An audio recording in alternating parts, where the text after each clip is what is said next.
मित्रांनो, मी डॉक्टर स्वप्नील. आजचा व्हिडिओ माझ्यासाठी खूप स्पेशल आहे कारण की आज माझा वाढदिवस आहे. सो प्लीज माझ्या चॅनलला सबस्क्राईब करा आणि कमेंट्स मध्ये हॅपी बर्थडे विश करा. तेच माझ्यासाठी गिफ्ट होईल तुमच्याकडनं.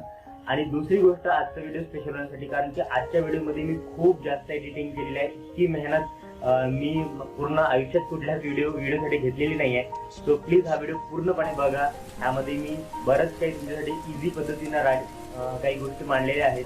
आजचा व्हिडिओ प्लीज पूर्णपणे बघा कारण की आजचा व्हिडिओचा टॉपिक आहे आयुर्वेदामध्ये कोविड-19 बद्दल काय वर्णन आहे का, किंवा आयुर्वेदामध्ये ट्रीटमेंट पॉईंट ऑफ व्ह्यू किंवा प्रिव्हेन्शन पॉईंट ऑफ व्ह्यू काय वर्णन केलेलं आहे. तो भरपूर रिसर्च नंतर, भरपूर वाचनानंतर मला आयुर्वेदात काही अशा गोष्टी सापडल्या ज्या कोविड-19च्या सिम्पटम्स बरोबर एक्झॅक्टली मॅच करतात मित्रांनो.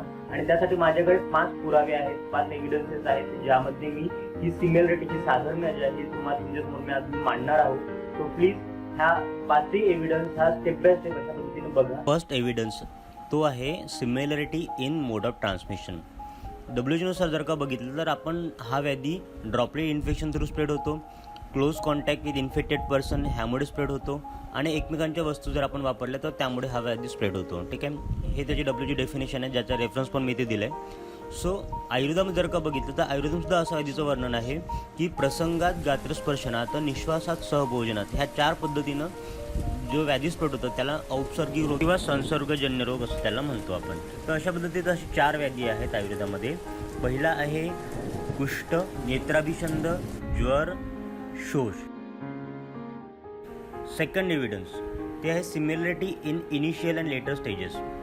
द सिम्पटम्स ऑफ कोविड-19 जर आपण WHO नुसार जर का बघितलं ते आहे fever, difficulty breathing, dry cough, body pain, headache, tiredness, nasal congestion, cold, sore throat, diarrhoea. पण हे सर्व सिम्पटम्स जर आपण आयुर्वेदामध्ये जर का एका व्याधीबरोबर कोरिलेट केले तर तो व्याधी होतो धातुक्षजन्य राजेष्मा. राजेष्माचे बेसिकली 4 प्रकार सांगितलेले आहे: साहसज, वेगधारणजन्य, विषमहारजन्य आणि धातुक्षजन्य. तर त्यापैकी धातुक्षजन्य आपल्याला डिटेलमध्ये थोडं बघावं लागेल. त्याचे सिम्पटम जरा जास्त मॅच होतात. तर त्याचे लक्षण आहेत, सिम्पटम सांगितले आहे तर स्नेह, प्रतिशाय, ज्वर, कास, अंगमर्द, शिररुज, श्वास विडभेद, रुची, पार्श्वशूल.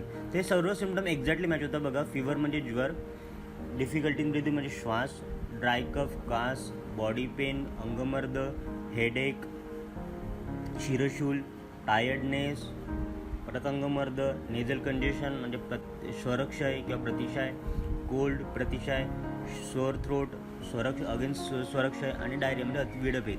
ते सर्व सिम्पटम त्या आधीच्या श्लोकामध्ये एक्झॅक्टली मॅच होतात. हा सगळ्यात मोठी सिमिलरिटी आहे मित्रांनो.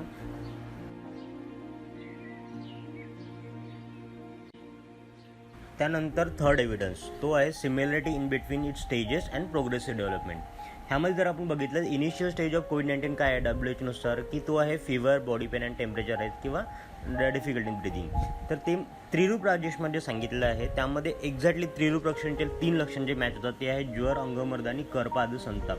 हे ग्रंथात जशाच तसं सांगितलं आहे मित्रांनो, जे एक्झॅक्टली मॅच होतं. तुम्ही श्लोक बघू शकता: अंश पार्श्व अभिताप संताप कर्पाद यो ज्वर सर्वांगचिती लक्ष्मण राजेष्मानं. तर अशा पद्धतीनं हे सुद्धा लक्षण जे आहे 3 लक्षण इनिशियल स्टेजमध्ये ते एक्झॅक्टली मॅच होतात. ते धातुक्षजन्य राजेष्मा बरोबर.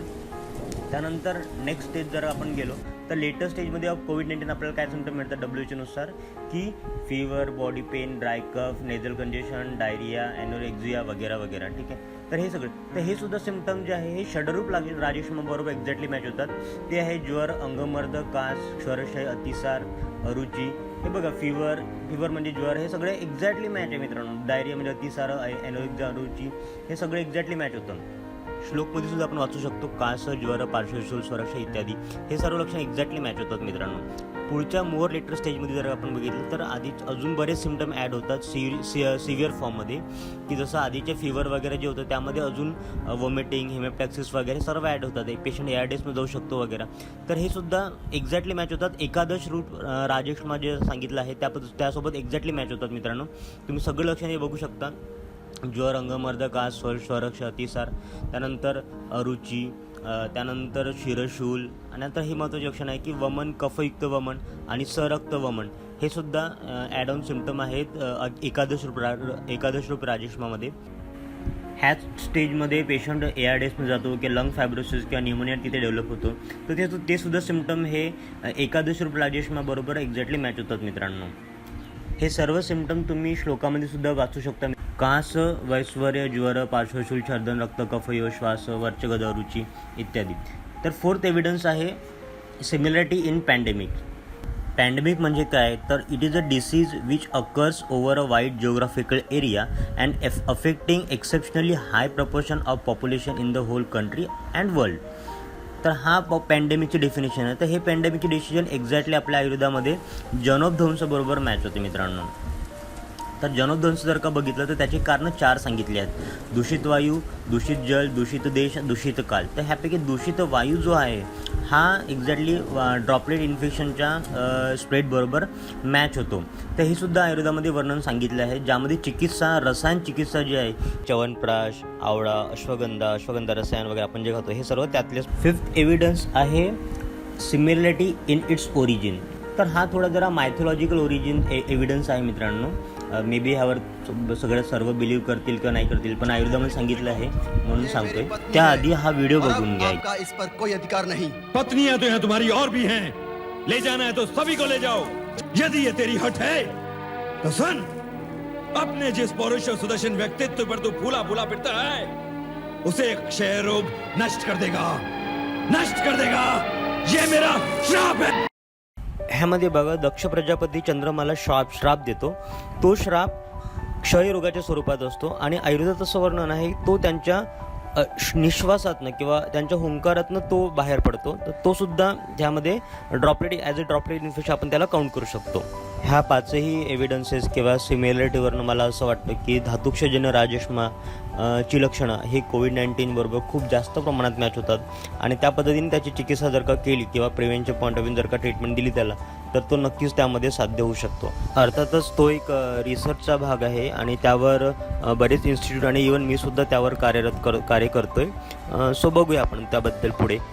पण आता पुढच्या पॉईंटला जाऊ, तो आहे प्रिव्हेंशन आणि ट्रीटमेंट कसं करायचं. प्रिव्हेंटिव्ह पॉईंट ऑफ व्ह्यूने आयुर्वेदात बरेचसे कल्प सांगितले आहेत. त्यामध्ये च्यवनप्राश एक अतिशय चांगला रेस्पिरेटरी इम्युनिटी बूस्टर आहे.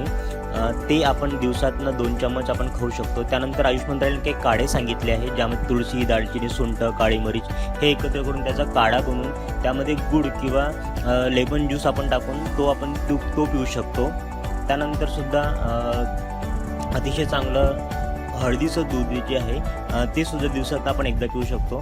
त्यानंतर आयुर्वेदिक एक प्रोसिजर आहे, ज्यामध्ये नस्य थेरपी जी आहे ही अतिशय चांगली यामध्ये मांडलेली आहे, ज्यामध्ये आपण